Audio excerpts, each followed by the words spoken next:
Welcome to the Nourish Child Podcast, a show about childhood nutrition, feeding kids, and dealing with the ups and downs of growing a healthy child. Here's your host, registered dietitian and childhood nutrition expert, Jill Castle. Everyone, welcome back to the Nourish Child Podcast. I'm Jill Castle. Today, I have Dr. Yum with me. Dr. Nimali Fernando is a pediatrician in Fredericksburg, Virginia, and a founder of the website dryum.org and the Dr. Yum Project. She's the owner of Yum Pediatrics, a full-service general pediatrics practice with a focus on wellness and nutrition, and shares a large teaching kitchen, which I think she's in right now, and a teaching garden with the Dr. Yum Project. She's also co-author of the book, Raising a Healthy, Happy Eater, and Dr. Yum's Preschool Food Adventure, a research-backed nutrition curriculum that teaches preschool-aged children to enjoy fruits and vegetables. She's the lead author of Raising Adventurous Eaters with First Foods, a set of early feeding guides for parents developed in collaboration with Partnership for a Healthier America. Welcome to the show, Dr. Yum. I'm going to call you Nimali if that's okay. Moving forward. I get called all kinds of things. So yes, that's fine. How are you? I'm great. I'm so happy to be here and honored that you've invited me. I'm looking forward to this conversation. Yeah, I think the last time we saw each other was, it was at our food and nutrition conference. And I can't remember if it was 2018 or 2019, but I know for sure it was before the pandemic. Yeah. And we talked about having you on the show then. And here we are, 2023. I know that was in DC, which is in our backyard. Okay. And I don't remember what year it was. I feel like the pandemic has caused sort of a time warp. And so It was like pre-pandemic and then I don't know. Is it post-pandemic? I don't know. You tell me. I don't know how many years have passed, but it's great to see you again. Finally, I'm glad we're doing this. Yeah. So I'm sure a lot of my listeners who are primarily parents and pediatricians know of you, but just for sort of, setting the playing field level for everybody, tell us the work you do and how you got into it. Yeah, so I'm a pediatrician. I have a master's in public health. Prior to moving to Virginia, which is where I live now, I was in Texas in academics. We decided to move our family here back to the East Coast where I grew up back in 2005 and joined a private practice. Loved my work in my private practice. Suspected I would be in this community for a very long time. So I started really paying attention to the health of the kids in my community. And I noticed we had a lot of pediatric obesity, similar to the rates in Texas. And I really started paying attention to how families were feeding kids. And really started to notice beyond obesity, there were so many kids who were presenting with symptoms related to their diet. And they were kids in all places in the BMI curve or the growth curves. And so I just started to think about how do I move the needle here? How do I inspire families to know how to feed their kids healthier foods? And at the time I was raising a young family myself. And so I was sort of doing this in parallel and learning and making mistakes and learning from my own mistakes. And so I thought, maybe I just need to share recipes with families. And so I started a little very basic recipe website and I called it Dr. Yum. And it became a way that I could communicate beyond the office visit with my families. And I could put recipes on there that were my own family recipes that I knew that my kids were eating.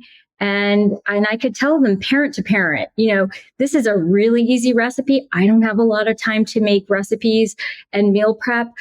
This is something my kids eat. And so I could extend my office visit beyond those 15 or 20 minutes that we have. We wish we had more, but that's the reality. And there's so many other topics to talk about. So sometimes nutrition ends up at the bottom of the pile. So this way I could say, here's this place where you can go for more. And it was working. Families would come back and say, "Hey, I made your citrus salmon and it was really delicious. And the kids really loved it." And I was so surprised. And so that really began the whole journey for me. I got really excited to see that hands-on nutrition information was helping. And, it's really interesting. As pediatricians, as physicians in general, we don't get a lot of nutrition education. At the end of my pediatric residency, I could write complex nutrition orders for IV nutrition for a 24-week preemie, right? But if I'm sitting in front of a parent who says, "I don't know how to eat, how to get my kids to eat their vegetables," I was completely perplexed. How do I even talk about that, right? So it was fun to have this testing ground and to have this young family to even test at home. And it became sort of an obsession. So we started some cooking classes in the community too, and started bringing in fresh Virginia produce into this kitchen that we would rent from a local church in our community, and started to see that kids really responded to exploring food with their senses and enjoying food in a different, really fun way. And so about that time, I thought, I think I'm onto something here. This is fun work. And so we started our nonprofit, the Dr. Yum Project, and we're a 501c3. I can't believe it, Jill, but we are in our 10th year now. We're celebrating our 10th anniversary. Wow. And so much has happened in this 10 years, but it's still such exciting work. It actually became such a passion of mine that I left the private practice that I originally started in and started my own practice, and decided I really want to be able to have a practice where I can spend more time on nutrition, and I can have a teaching kitchen that can be shared with our nonprofit. So it will be sort of like a mother station where all things private practice and nonprofit can happen. And I don't have to run around in my station wagon with stethoscopes and white coats and whisks and blenders. I can just have a home base. So we started Yum Pediatrics, which is my private practice across there's a glass door right here behind me, is how you enter the teaching kitchen. So it's a fun community space. We're surrounded by a garden. Kids do a lot of exploring here. We do a lot of partnerships with local nonprofits and do cooking classes in this kitchen. So it's been a really fun journey over these last 10 years. How is, that's amazing that's been 10 years, because I do remember when you started Dr. Yum. I was living in Nashville at the time, and okay. I just remember I was in private practice at the same time, and I think there was like a group of us. You were running Dr. Yum. My friend Marianne was running Ray's Healthy Eaters. I was running Just the Right Bite, which was the blog at the time, and my private practice. I remember that. And there was just a group of us 10 years ago that were sort of dipping our toes into this. So it's so fascinating to think how far you've come with the nonprofit and your own pediatric practice. I'm curious the balance between how much time do you spend in, with your pediatrician hat on, versus how much time do you spend working on the nonprofit, cooking, and doing that sort of thing? So I am a solo pediatrician, which is, it's a tough gig. So I started out in my practice seeing patients 4.5 days a week. And really, so much of my passion, though, is this community work that I do. And so at one point, a few years ago, I decided, well, maybe I need to step it down to 4 days a week. So, so 1 day a week is my sort of Dr. Yum day, but I'm sort of, I'm an obsessive multitasker. So good on you for that. That is not a skill I have. So I'm often kind of doing lots of things at the same time. I might be seeing patients. If there's a break, a moment, I might be answering emails or working on a PowerPoint, a project, working on, different partnership projects too, collaborative projects. So throughout my day, I'm sort of in the background, working on the Dr. Yum project, but having a solo practice is, it's pretty all encompassing. It's very taxing. And so, somehow we fit it all in. I was very lucky. My patients, largely, they know my passion for this community work. So when I did decide to take that one day, so many of my patients understood that it wasn't, out of some selfishness or need for free time, that I was actually doing these other things. Largely, those things do benefit my patients too. There's a really lovely synergy between the practice and the nonprofit, where each sort of benefits and helps the other. So, we've made it work. Definitely made it work. Yeah. When I was in private practice, I did not have insurance. I didn't take insurance. I was private pay, which allowed me sort of the flexibility and leverage to spend as much time as I wanted to with my patients. I'm curious, and I'm sure there are listeners out there, particularly healthcare providers, who might be curious as to how you balance sort of, the pediatrician lined conversations, which are, obviously annual checkups, growth development, all that stuff. You could go on and on about that stuff, I'm sure. But how do you balance that with the nutrition focus too, in terms of billing and time and blending that all together? Yeah, I mean, luckily, I don't take on a lot of heavy nutrition topics. I'm very lucky there are dietitians in my community, and they do the heavy work for me when it comes to, big nutrition topics. But I'm always thinking about prevention, right? I'm always thinking about, how do we raise these babies up to be great eaters? How do we raise these toddlers to be great preschool age eaters? So throughout the practice, there are teaching opportunities, right? If you come to my waiting room, there's a television with a Dr. Yum reel where you'll see kids and myself and team members teaching about nutrition. And so parents will say to me, oh, well, I was in the waiting room and I learned how to make a bean burrito, right? And I have a lot of, teaching materials that I've developed over the years to really tackle that prevention piece, because I think if we're proactive with this information that we give, then it just is so much easier, right, to manage nutrition questions before mistakes happen, before parenting missteps happen, if we can give them that information. So for instance, for years, I even before I wrote Raising a Healthy, Happy Eater with my co-author, Melanie, I was so interested in early feeding. And so I wrote down these tips and I would give them to families in their well visits. And that evolved as I met Melanie, and I learned so much about Melanie Potok is a speech language pathologist who specializes in feeding. And, working with her, we wrote a preschool nutrition curriculum, but I learned so much about feeding as a developmental process and how much I could be teaching my families in their well visits about feeding as development and how they can be proactive. So those handouts evolved to involve more feeding questions. We wrote our book together too, and then that became a tool, right?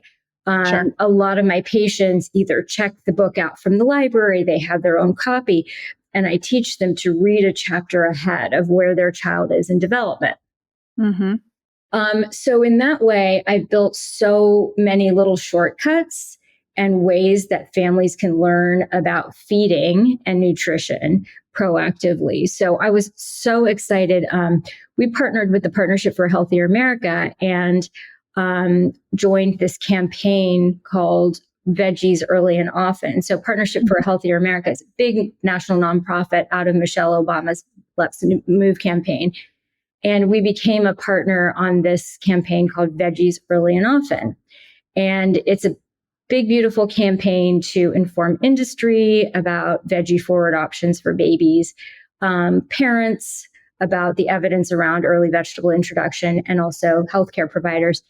So we loved their work and their evidence-based approach. So we finally approached them and said, we have these handouts, that I've been giving to families, but we'd really love to reimagine them with a multidisciplinary team and really make them even better. And so for the past 6 months or so, we worked as a team, registered dietitian, speech language pathologist, pediatricians from different parts of the country.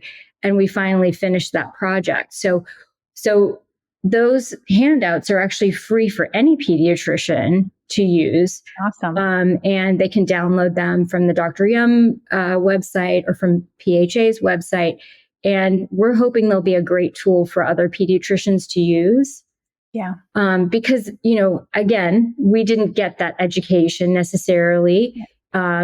Despite all the years and hours that we spend, that's not something we get great detail in. And it's what parents want to know. When do I start solids? How do I start solids? How do I get my child to be a great vegetable eater? And so this is, a great, I think, tool in pediatricians' toolbox that they can use. I've been using them for the past few months now since we debuted them, and parents love them. They take them home, share them with grandparents. There's times a generational difference between the guidance that grandparents may have gotten in feeding their own children versus what we're telling parents, and that can create a little bit of friction or confusion. So this way parents can take that back and say, to their nanny or their other caregivers, family members, this is what we're going to be doing, and they can all be on the same page. Now, would listeners of this podcast be able to download those? Are those available 100%. To the public? Yeah, actually. So if you go to dryum.org, and you scroll down our homepage, you'll see a little baby face, and it's that link is called our baby food toolkit. Okay. In that toolkit, there is a free video course about starting solids, and then there's a link to all of the handouts, and we have them in Spanish as well. So we're really proud of them. We had a lot of parent feedback in terms of, in the development of them, sensitivity reviewers. So it was a big project. And we wanted to make it as easy and available for parents and providers as possible. Awesome. I'll include that link in the show notes for anybody who wants to go and grab a hold of those downloads. That's amazing. Fantastic. Thank you. Yeah. So, in your opinion, as pediatrician and, been working in this area, especially with a nutrition focus, what would you say are some of the biggest barriers to good nutrition today for kids? Oh, there's so many barriers. I think, first of all, convenience / time, right? Everybody is very, very busy. And I think, there's been a gap in knowledge or experience, right?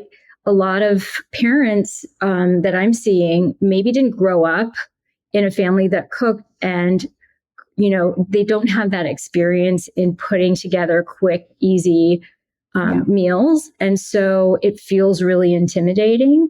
And so, we're all about, our mission at the Dr. Yum Project is helping families and communities overcome barriers to eating well. And that's probably time and knowledge are the biggest barriers. But, it really depends on the families you talk about. There's so many other social determinants of health that can, factor in. There's food accessibility, finances, resources.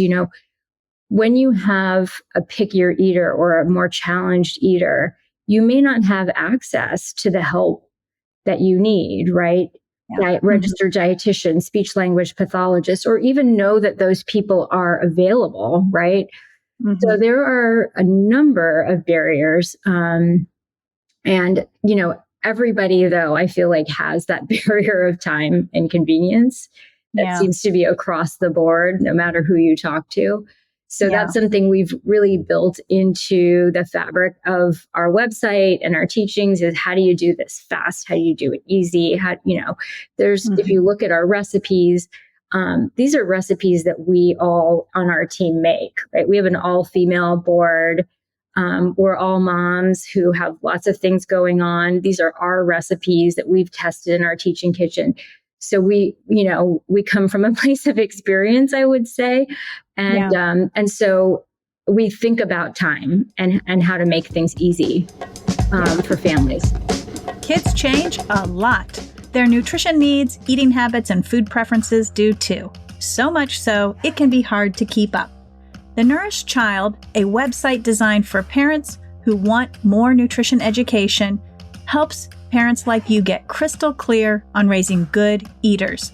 We've cracked the code on nourishing the whole child, whether you're raising a baby, a teen, or a child with health concerns. Our nutrition school and parent education programs help you get the inside scoop on food and nutrients, positive food parenting, and building self-motivated, autonomous kids who are good eaters. Visit thenourishchild.com today. I think also culturally, there's a sentiment that nutrition, in order for it to be good, has to be complicated and hard to do. Right. And if it's not, then it's not good enough. And Right. that's simply not true. And I, like you, raised 4 kids, worked full time. And man, I used that crock pot like there was no tomorrow. I like relied on fast cooking methods or cooking methods that I didn't have to be present for, Right. or throw together dinners, because it just, as a dietitian, it was very important to me that we all sat around the table at night together and had a meal. And we didn't have the finances to go out and eat out all the time and rely on takeout. We had to make our meals. And that meant I really had to have, my time management down pat, and help from my husband and help from the kids cleaning up afterwards. And I mean, it was like a whole family thing. Yeah. And so, fast and easy hasn't really changed, other than I think now there are more demands on parents' times. There's more distractions, social media, media in general, I think, is a much bigger distraction than it was 10 years ago, even. Yes. And so I think it puts parents in a position where they have to really sort of sit down and decide, how they're going to spend their time, and also recognize that their time is limited. And so what are you going to do with that limited time? Right. And you alluded to, time management and making sure that it was an all hands on deck experience. Yeah. And I think that's a conversation I have with parents a lot. I don't think parents realize that the meal really can start when you start cooking. And getting your children invested in cooking with you from an early age really can be such a time saver. I mean, I remember so many days that I would be here at the office late, and I would call the kids and I'd say, start prepping. And because they grew up from such a young age, cooking with me, they had safe knife skills, and they knew, if I said, chop some onions, chop a carrot, rough chop, I would get home and half the meal would be prepped. Yeah. And it seems like getting your kids in the kitchen can be, it can take a lot of time, and it can be a little overwhelming, and could it slow you down? And it might in the beginning, but just to do that in a really thoughtful way throughout those years, it does really pay off later on. It sure does. Yeah. It does, for sure. When you think about the things that keep you up at night in terms of what's going on with child health right now, what is it that sort of keeps you thinking? The mental health crisis right now, it is palpable. And it was, honestly, Jill, before the pandemic, it was starting to feel overwhelming. And anything that was bad before the pandemic just seemed to get worse. Doesn't it feel that way? Yeah. And that is very much true for mental health. So it's been overwhelming. It's hard. Most of us in primary care pediatrics didn't really sign up to be psychiatrists. We love our children to be well and healthy and whole, and we've known them that way since they were little. And to see kids suffering with mental health issues, it's hard. It's really hard. And we don't have a really robust toolbox coming out of residency. Right? We think, okay, we can refer to psychiatry, but guess what? We really we can't. Those folks are overwhelmed too. So we've had to take on a lot of management of mental health issues, really more acute mental health issues than what we're really trained to or used to doing. Fortunately or unfortunately, being thrown into this, we're getting better. I feel like I'm getting more experience, but it's still hard. And so I'm very lucky. I just participated in a program through the Reach Institute that is for primary care providers. It's a 6-month sort of mini fellowship to help primary care providers get more skills and a bigger toolbox to handle mental health issues. So that's helping me quite a bit. I'm just about to finish that program.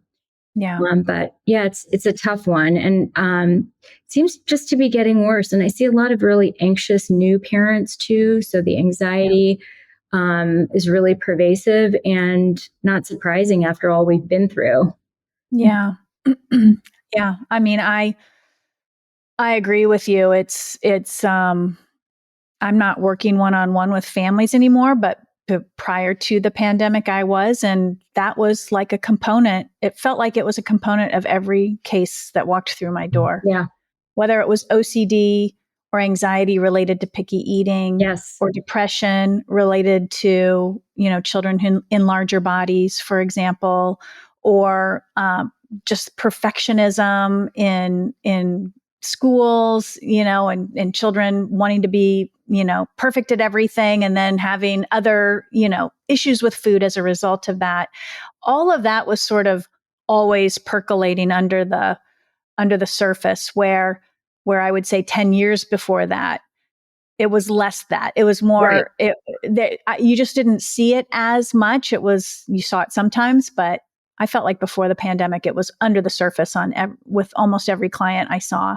Yeah. And you have to sort of take a big picture approach then to these kids, because it's not about the food. It's not about trying these vegetables or getting this amount of calcium, or, it is, you have to take a step back. And I've had patients who really, have come in for weight management, and I take a good look at their mental health, and I say, we need to put that away for a minute and focus on your mental health, and then get back to that. So it's, really keeping mental health in mind all the time, so that you can do better for these kids, because often that's driving so much of the symptomatology that you're seeing. Sure. There's definitely a link between emotional well-being and physical health. Right. And I think that for a long time, collectively, we in healthcare have singularly focused on the physical health. And I feel like now the emotional well-being is equally as important, if not more so. And I see families and parents just very concerned about the emotional well-being of their children. Yeah. That they want their children not only to be healthy, but to feel good and to feel good about themselves. Yeah, no, it's absolutely true. And yeah, as primary care providers, we want that for our patients. So for any parents who are listening, know that your pediatrician is a good first stop if you have concerns about your children. And many of us are trying to grow our toolbox so that we can help more kids. And there is help out there. It may take a little while to find it, but there's definitely help out there. Yeah. So, I wanted we've sort of talked about, weight management, some conversation about children in larger bodies. And, recently in January, the American Academy of Pediatrics came out with clinical practice guidelines related to treating children in larger bodies. And I'm curious as to not necessarily what you personally feel about those, but I'm curious as to how pediatricians in general are receiving those guidelines. I've heard from my own connections positive remarks about them and very negative remarks about them. I'm curious, sort of what you're hearing, boots on the ground. Are these guidelines that feel realistic, that feel implementable, that feel in reach for the types of clients that you're seeing? Or are they a little bit more dramatic or futuristic? I'm just curious. Yeah, no, I think a lot of people are talking about these guidelines. I think one thing I was very pleased to see is an acknowledgement of how complex obesity is. Mm-hmm. I mean, this is not a calories in, calories out. This is not, you're not motivated enough. It is a complex disease. And there are many factors. Social determinants of health is something that was very much focused on as a contributing factor. So it was it was great to see that acknowledgement happened and that we can all agree that this is not easy.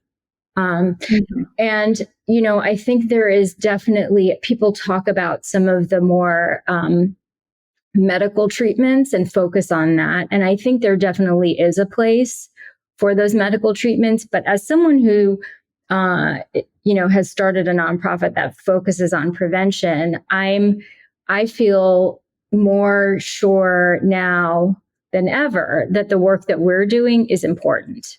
Because if we change the environment from a young age, then we can hopefully spare some of these kids from needing those more severe medical interventions later on when they're facing, other downstream effects of obesity. So I'm really excited that right now prevention is kind of going to take a front seat, and I think is going to have a moment. Yeah. And, hopefully it's a long moment.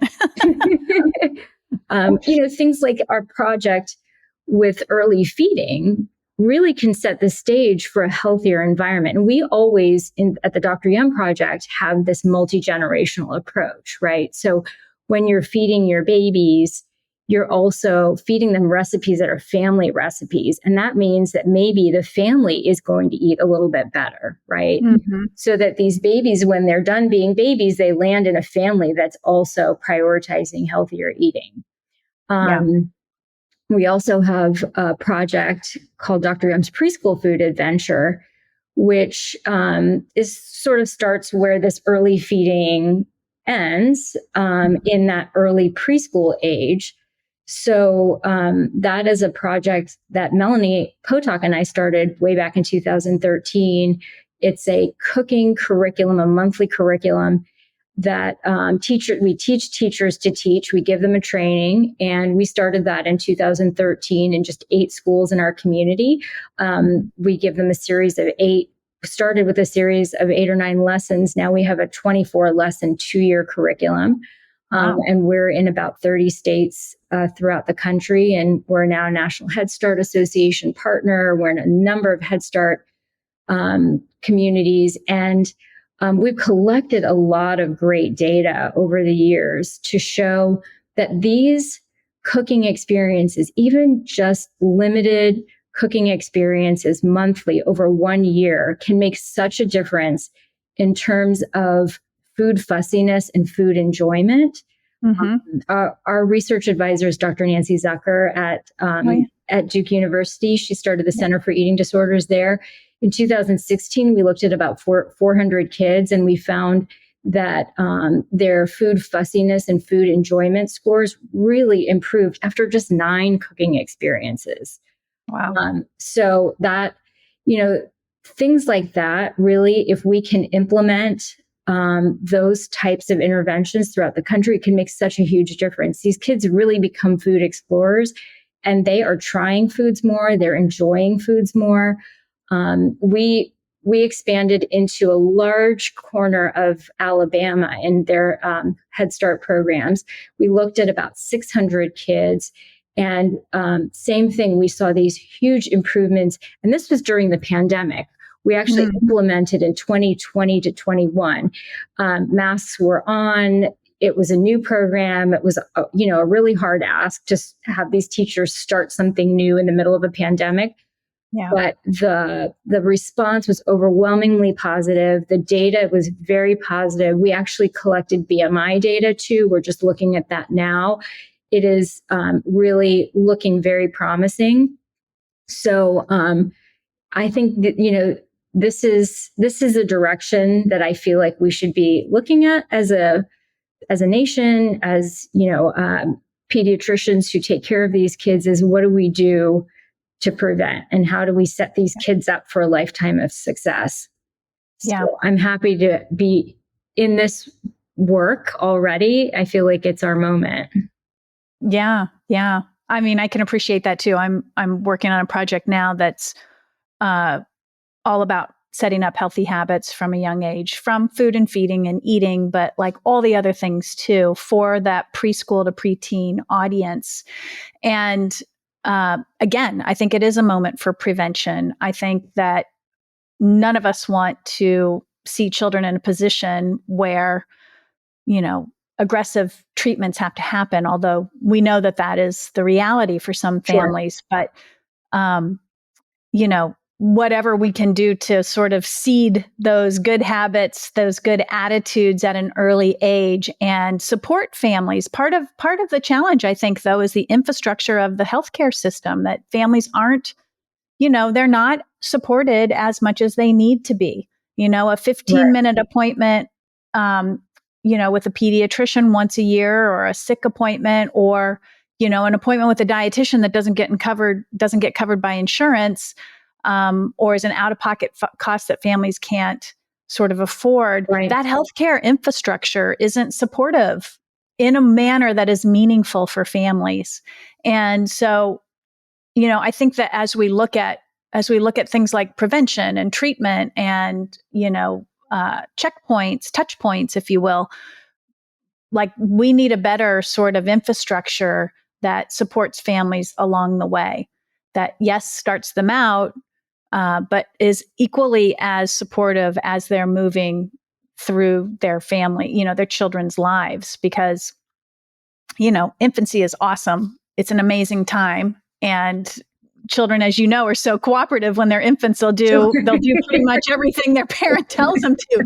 Right. But like once you get kids into the toddler phase and then the childhood ages, there are just so many different things that come up. And it's not always about food and growth and development, but somehow all these other things that come up, physical activity, screen time, sleep, they all impact food and eating and feed. Right. Everything sort of impacts everything. Right. And so I've always sort of maintained that, and I felt this way myself as a young mother, that I got a lot of attention early on, and then I kind of had to figure it out on my own after about age 3. And I think that a lot of parents feel that way. And that's a lot of that decade, that time between 3 and 13 or 3 and 18 are when a lot of things, the wheels can fall off the bus, so to speak. Yep.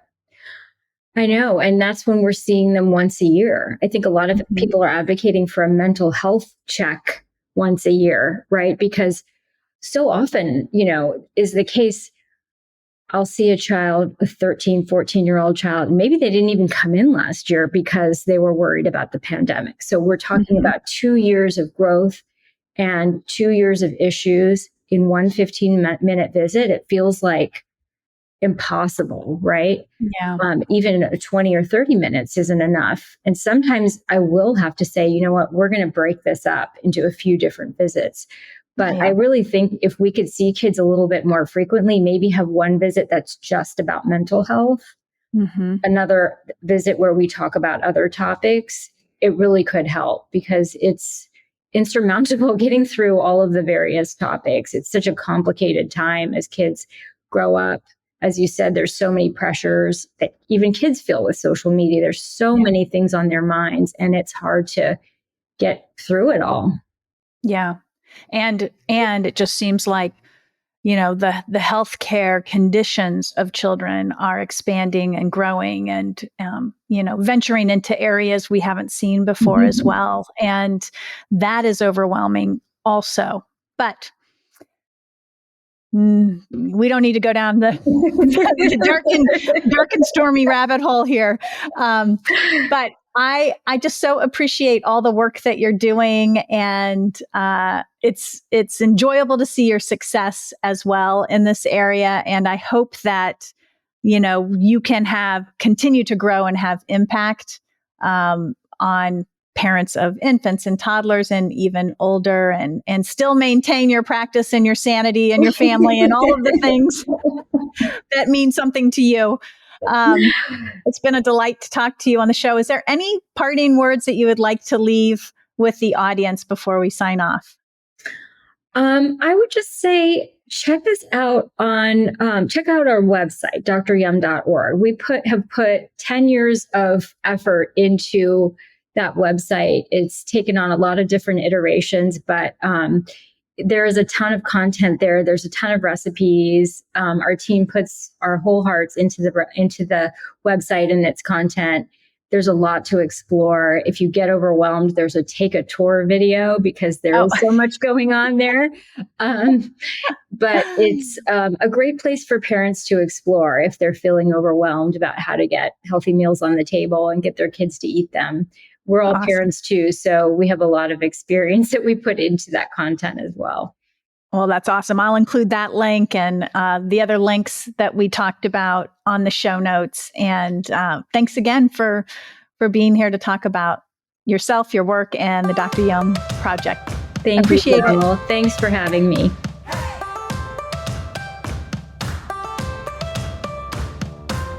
Thanks for listening to the Nourished Child Podcast, where the #1 goal is to help you grow a nourished child inside and out.